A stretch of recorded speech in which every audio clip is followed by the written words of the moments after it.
ఒక ఐటమ్ తెచ్చిన, అది ప్రవేశపెడితే. ఒక ఐటమ్ తెచ్చారు? ఎస్. ఒకసారి నాకు తెలియనటువంటి ఆ ఐటమ్ ఏంటో ఒకసారి స్క్రీన్ మీద ప్రవేశపెట్టండి. అయ్యో, నేను చెప్పలేదరా నాయనోయ్. ఒకసారి మధ్యలో ఉండేటువంటి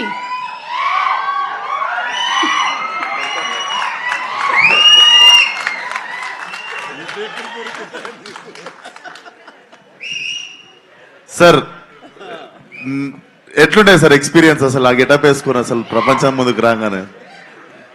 I eagerly wanted to ask this question మీరు వచ్చినప్పుడు.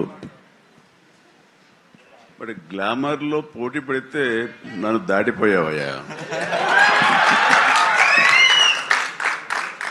ఇక్కడంతా కొంచెం కళ ఎక్కువైంది, నీ దగ్గర మాత్రం బొద్దుగా ఉండేసరికి ఆ కళ అసలు వేరే.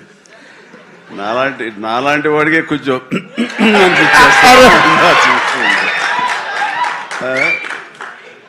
చూడాలి, సినిమా చూసిన తర్వాత తట్టుకోగలవం లేదు. Thank you so much sir, ఈ కాంప్లిమెంట్ లైఫ్ టైం గుర్తుపెట్టుకుంటాను. Love you sir. నేను చూసే కొన్ని డికేట్స్ అయిపోయింది ఇది ఫొటోస్ చూసి.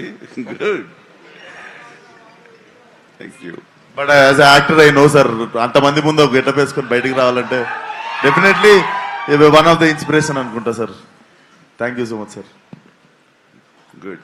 చిరంజీవి గారు, ఒక క్వశ్చన్ అండి. ఆ రోజు మీరు ఆ గెటప్ వేసినప్పుడు మీ అమ్మగారి రియాక్షన్, మీ ఆవిడ గారి రియాక్షన్ ఏమైనా గుర్తున్నాయా?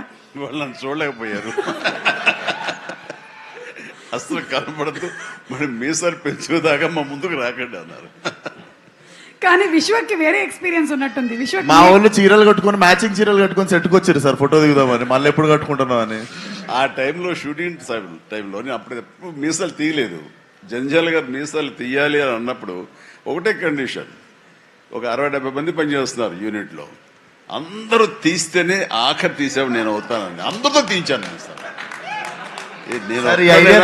నేను ఒక్కడైనా ఆ రకంగా ఉండాల్సిన, అందరూ ఉండాలి సెట్లో, అందరు తీశారు. స్టిల్ కూడా ఎక్కడ ఉండాలి సార్. ఈ ఐడియా నాకు వచ్చి అదిరిపోయేది సార్. అసలు అందరి చేత చీరలు కట్టించేవాడు. ఫస్ట్ మీ డైరెక్టర్ రామ్ నారాయణ గారితో మీసాలు తీయించారు అందరికి. అసలు నాకు ఈ ఐడియానే తట్టలేదు అసలు. అదే అంటే ఆ రోజుల్లోనే చిరంజీవి గారు కంఫర్ట్ ఉంటుంది తెలుసా, అందరికి తీసేస్తే నాకేముంది అన్నట్టుంటది అసలు. ఏం పర్వాలేదు విశ్వక్, ఈ రోజు మీరు ఇది మాట్లాడారు కదా, రేపటికల్లా మేము రెడీ అయిపోతుంది చూడండి. మీ మొత్తం డిపార్ట్మెంట్ అందరికీ కూడా మీసాలు గడ్డలు తీసేసి మా వాళ్ళు ఫోటోలు రెడీ చేసి పెట్టేస్తారు. ఎందుకు మీ ఫ్యాన్స్ అంతా చీరలు కట్టి వెళ్ళమని థియేటర్కి వదలొద్దు ఐడియా.